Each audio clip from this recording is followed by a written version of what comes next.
Friends,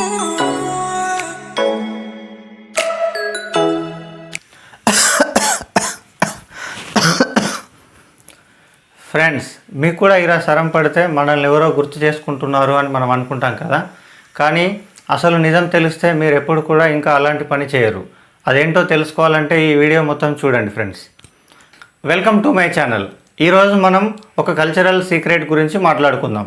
so మనకి చాలా సీక్రెట్స్కి కూడా ప్రతిదానికి ఒక సైంటిఫిక్ రీజన్, అలాగే వాటితో పాటు ఏన్షియంట్ నుంచి లైక్ మన పూర్వీకులు ఫాలో అవుతున్న కొన్ని రూల్స్ ఉంటాయి. సో ఆ రెండింటిని మిక్స్ చేసి లైక్ దాని యొక్క సైంటిఫిక్ రీజన్ అండ్ ఆల్సో మన ఓల్డెన్ డేస్ నుంచి వస్తున్నటువంటి రీజన్, ఈ రెండింటిని మీకు ఎక్స్ప్లెయిన్ చేయబోతున్నాను. ఎవ్రీడే ఒక టాపిక్ పైన ఇలాంటి ఎక్స్ప్లెనేషన్ మీకు మన ఛానల్లో లభిస్తుంది. సో ఎంకరేజ్ చేయండి, ఛానల్ని సబ్స్క్రైబ్ చేసుకోండి కొత్తగా చూస్తున్న వాళ్ళు. సో లేట్ చేయకుండా మనం టాపిక్లోకి వెళ్ళిపోదాం. సో అసలు మనం అన్నం తినేటప్పుడు మాట్లాడడం కరెక్టా రాంగా, లైక్ మాట్లాడడం వల్ల ఏమైనా నష్టం ఉందా లేదా అనే విషయం మనం తెలుసుకుందాం. మనం శ్వాస పీల్చుకున్నప్పుడు మన ముక్కు నుండి శ్వాసనాళంలోకి వెళ్తుంది గాలి. అలాంటప్పుడు మనం అన్నం తింటున్నప్పుడు మన ఆహారం ఏదైతే నాళం నుండి లోపలికి వెళ్తుందో ఆ నాళానికి మరియు శ్వాసనాళానికి మధ్యలో జరిగే ఘర్షణ ఏదైతే ఉంటుందో ఆ ఘర్షణనే మనం సరం అని అంటాము. తెలంగాణలో అయితే సరణ అని కూడా అంటారు. సరం పడిందని అనుకుంటాం కదా. సో అది సరం అనేది ఎందుకు పడుతుందంటే మనకి శ్వాసనాళం మరియు మన ఆహారం తినే నాళం ఈ రెండింటి మధ్యలో ఆహారం అనేది కొద్దిగా శ్వాసనాళంలోకి పడిపోయినప్పుడు, ఒక చిన్న అన్నం మెతుకు కానీ చిన్న పీస్ ఏదైనా పడిపోయినా కూడా మనకి ఇమ్మీడియట్గా సరం అనేది పడుతుంది. కానీ మనం ఏమనుకుంటాము, ఎవరో మనల్ని గుర్తు చేసుకుంటున్నారు కదా అని మనం అనుకుంటాము. సో అది కరెక్ట్ కాదు. అందుకే మనం తినేటప్పుడు మాట్లాడకుండా తినడం అనేది అడ్వైజబుల్. సో మన పూర్వీకులు కూడా ఏమని చెప్పారంటే, ఒక దగ్గర మంచిగా కింద కూర్చొని ఆహారం అనేది ప్లేట్లో వడ్డించుకొని ప్రశాంతంగా మనం తినాలి. కానీ నేటి రోజుల్లో ఎలా అయింది ఫ్రెండ్స్, మనం ఎంటర్టైన్మెంట్ లేనిదే అసలు అన్నం తినము, ఏది చేయము. లైక్ ఈవెన్ థియేటర్లో కూర్చున్నా కూడా మనం పాప్కార్న్ కానీ వేరే అవి చూస్తాం. బట్ ఓకే, చూస్తూ మనం తినడం దట్ ఈస్ గుడ్. బట్ ఇక్కడ ప్రాబ్లం ఏంటంటే తినేటప్పుడు మనం మాట్లాడకూడదు, అది మెయిన్ ప్రాబ్లం. సో తినేటప్పుడు మాట్లాడడం వల్ల మనకి ప్రాబ్లం అవుతుంది కాబట్టి అది అవాయిడ్ చేయడం బెటర్.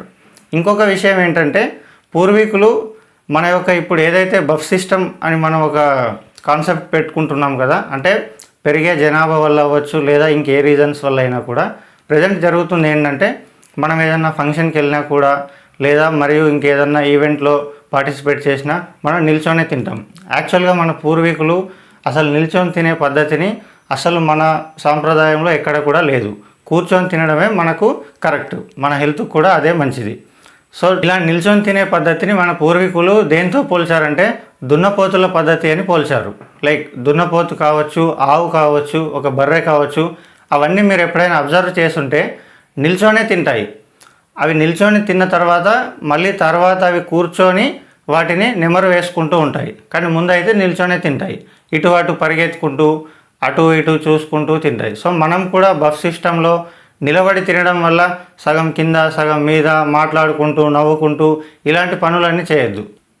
కూటి కోసం కోటి విద్యలు అని చెప్పి మన పూర్వీకులు చెప్తుంటారు, మన ఇంట్లో పెద్దవాళ్ళు కూడా చెప్తుంటారు. సో మెయిన్ ఏంటంటే మనం ఏం చేసినా కూడా తినడానికే కాబట్టి ఫుడ్ అనేది మనం హ్యాపీగా దాన్ని ఎంజాయ్ చేసుకుంటూ తినడం అనేది చాలా బెస్ట్ వే. ఎందుకనంటే మనం కంగారుగా ఫటాఫట్ తినేసి ఏదో వర్క్ చేసుకుందాం అది చేసుకుందాం అని అనుకుంటే మన హెల్త్ అనేది పాడైపోతుంది.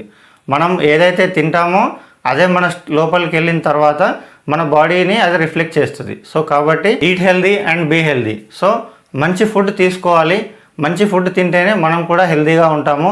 మాట్లాడకుండా తినడానికి ట్రై చేయండి. ఒకటే కాదు ఫ్రెండ్స్, మనం తినేటప్పుడు మాట్లాడకూడదు అని చెప్పుకోవడానికి ఇంకా వేరే చిన్న రీజన్స్ కూడా ఉన్నాయి. కానీ అవి చాలా పెద్ద రీజన్స్ అవుతుండొచ్చు కొన్ని సిచ్యువేషన్స్లో. ఎగ్జాంపుల్ ఎలా అంటే, మనం తినేటప్పుడు మాట్లాడామనుకోండి, మనం ఒక టేబుల్ పైన కూర్చున్నప్పుడు మన నోటిలో నుండి మన ఊమ్ కానీ లేకపోతే ఏవైనా చిన్న మెతుకులు కానీ వేరే వాళ్ళ ప్లేట్లో కానీ వేరే వాళ్ళ మొహం మీద పడే అవకాశం ఉంటుంది.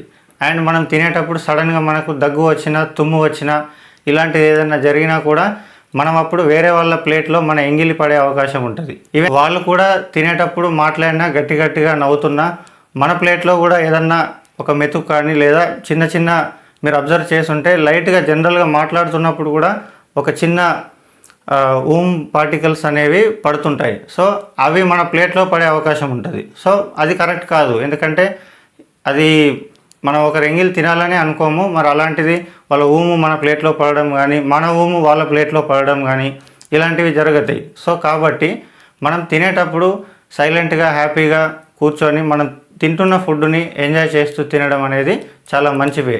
సో అందుకే మన ఏన్షియంట్లో మన పూర్వీకులు ఎప్పుడైనా కింద ఒక చాప వేసుకొని చాప పైన కూర్చొని ఒక మంచి టేబుల్ పెట్టుకొని టేబుల్ పైన ప్లేట్ పెట్టుకొని కొద్దిగా ఎత్తులో కూర్చొని తినేవారు. సో అలా తిన్నారు కాబట్టే వాళ్ళు చాలా ఏళ్ళు చాలా స్ట్రాంగ్గా బతికారు. మనకి ఈ మధ్యలో చూసుకుంటే 35-40 ఇయర్స్కే రకరకాల హెల్త్ ప్రాబ్లమ్స్ వస్తున్నాయి.